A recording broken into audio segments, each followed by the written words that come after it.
Assalamualaikum warahmatullahi wabarakatuh. Alhamdulillahi rabbil alamin. Wassalatu wassalamu ala asrafil anbiya'i wal mursalin. Wa ala alihi wa sahbihi ajma'in amma ba'du. Dina pertemuan atanapi dina video salajengna kumargi seueur pisan di zaman ayeuna jalma-jalma anu ngaanehkeun kana ilmu tasawuf. Jadi saangkanana jelema teh kana ilmu tasawuf teh wah pasti ieu ilmu anu sesat. Mendak dina pembahasan ayeuna insyaallah pribados bade nerangkeun saalit tentang masalah tasawuf. Naon sih ilmu tasawuf aslina teh nu kumaha gitu. Pandina bayangan urang mah ilmu tasawuf teh jelema nu ibadah tapi teu make syariat gitu lobana mah. Nu penting cenah hate inget ka Gusti Allah padahal lain kitu. Tah jadi dina agama urang jadi aya 3 bagian. Aya Islam, aya iman, aya ihsan. Tah ilmu tasawuf ieu termasukna kana ilmu anu katilu. Nyaeta ihsan.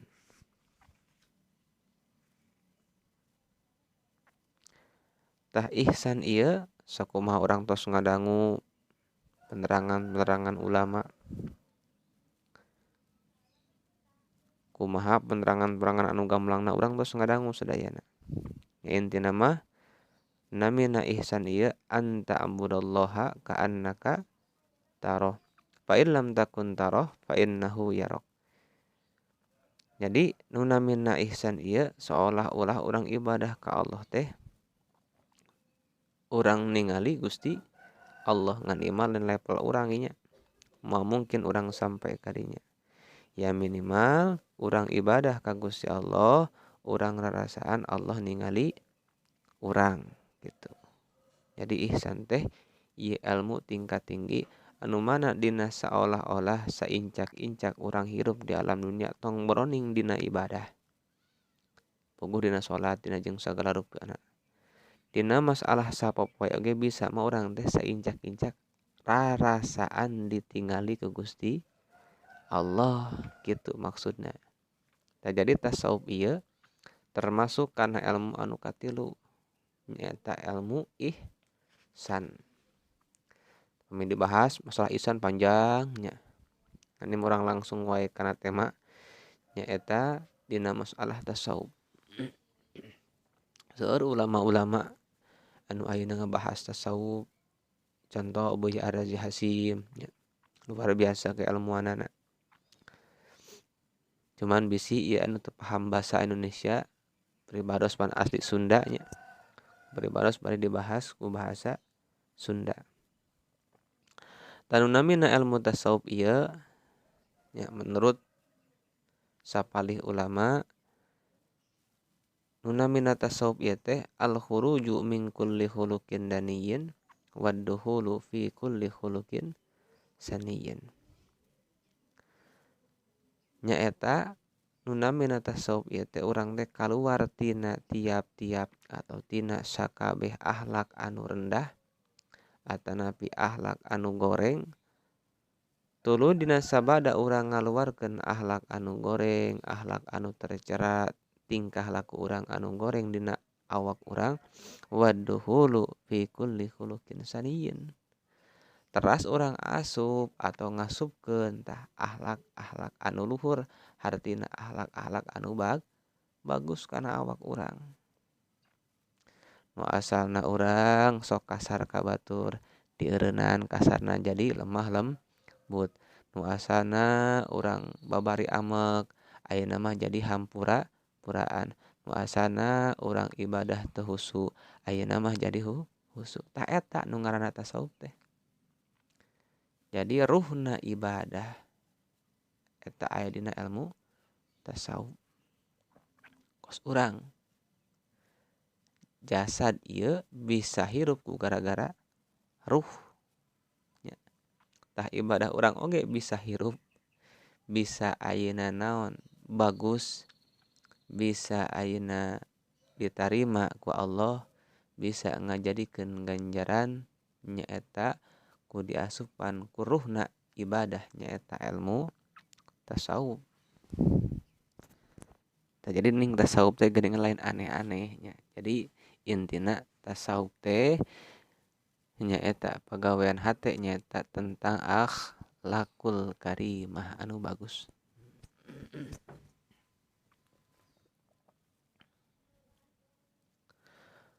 Teras di mana-mana jalmi geus diasupan ku akhlak anu bagus nyaeta ku akhlak anu mana ieu akhlak teh diajarkeun dicontohan ku nabi urang.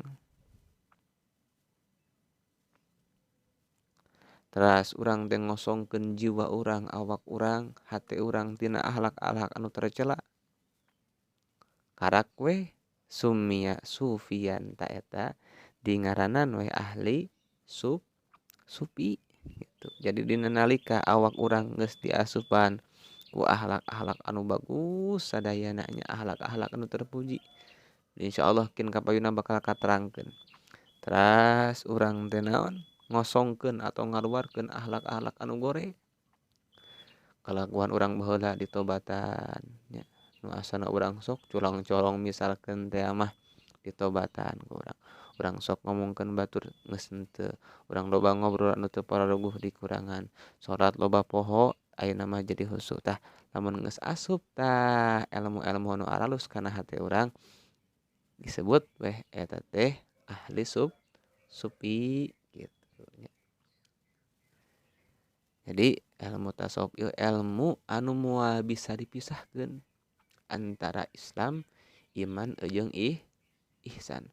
Sabab lamun hate urang teu diasupan ku ilmu tasawuf, otomatis hate urang atanapi ibadah urang bakal moal ngarasaan nikmat.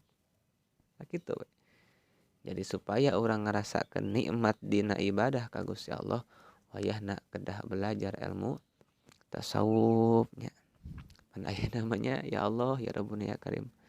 Ari moal gorengkeun sasahangan ku zaman ayeuna ku jalmi anu teu ngaraos kadang-kadang ngaos ngan saukur salewat. Abi teu ngagorengkeun sae nya. Ngan cuman ayeuna kalah digembor-gembor terus saling gorengkeun teras kumaha menurut pendapat Anda sakitu gadenganannya. Padahal malah nya mending kene ulah gitu. Jadi disebat ahli tasawuf teh ku ayeuna ngasupkeun akhlak anu terpuji ngaluarkeun akhlak anu gore. Mantak di dieu patasawufu huwa husnul huluk. Tanu mantak nu namina tasawuf ieu bisa disebat oge nyaeta alus akhlak, alus tingkah laku dalam pada arti alus tingkah laku urang ka Allah, alus tingkah laku urang ka papada manusia. Mung paling seueur mah kumaha carana ahlus akhlak ka Gusti Allah nu penting namanya. Sabab nalika alus akhlak urang ka Gusti Allah otomatis kajami bakal bagus.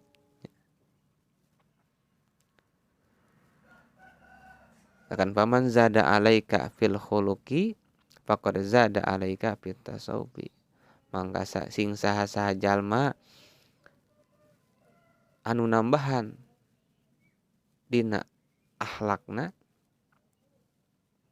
mangka eta jalma otomatis nambahan dina ilmu tasawufna. Makin bagus akhlak jelema, makin bagus tingkah laku jelema jeung Allah jeung kepada manusia eta jelema geus ayeuna makin nambahan dina bidang ilmu tasawufna gitu. Da aneh nama jelema ayeuna mah nya ku teu ngarti, ku teu paham. nyebutkeun tasawuf teu aya di Kangjeng Rasul. Justru Kangjeng Rasul puncakna ilmu tasawuf. Akhlak Kangjeng Rasul paling bagus. Tingali dina ibadahna Nabi. Unggal wengi kuateun bareuh. Saking kunaon? Saking ku ngarasa ditingali ku Gusti Allah. Ta eta intina mah ilmu anu ayeuna naon urang ngarasa ditingali ku Allah teh aya dina ilmu tasawuf. Tekan saur sapali hadis asqalu ma yudau fi mizanil abdi yaumal qiyamah husnul khuluq. Teu aya deui anu pangberat-beratna engke ditimbangan hiji hamba dina poe kiamah iwal ti urang alus akhlak. Pangberat-beratna timbangan engke di poe kiamah teh teu aya deui nomor kahiji nya salian ti kawajiban urang nyaeta alus akhlak nya. Terutami urang akhlak ka Gusti Allah, di antarana urang sok kadang-kadang goreng sangka pan urang mah ka Gusti Allah. Sok naon? Ya Allah ya Rabbuna ya Karim, teu kahap urang dibere musibah boro-boro suganan Allah teh nyaaheun ka urang tah sakitu ge urang geus goreng akhlak ka Gusti Allah. Tah insyaallah kin urang sambung deui nya. Mah mung ayeuna ngawalan naon sih nu haratina tasawuf teh tos dijelaskeun tadi.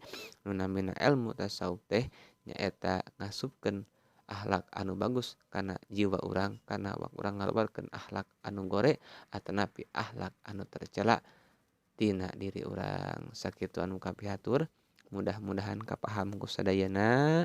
Wallahu a'lam bishawab.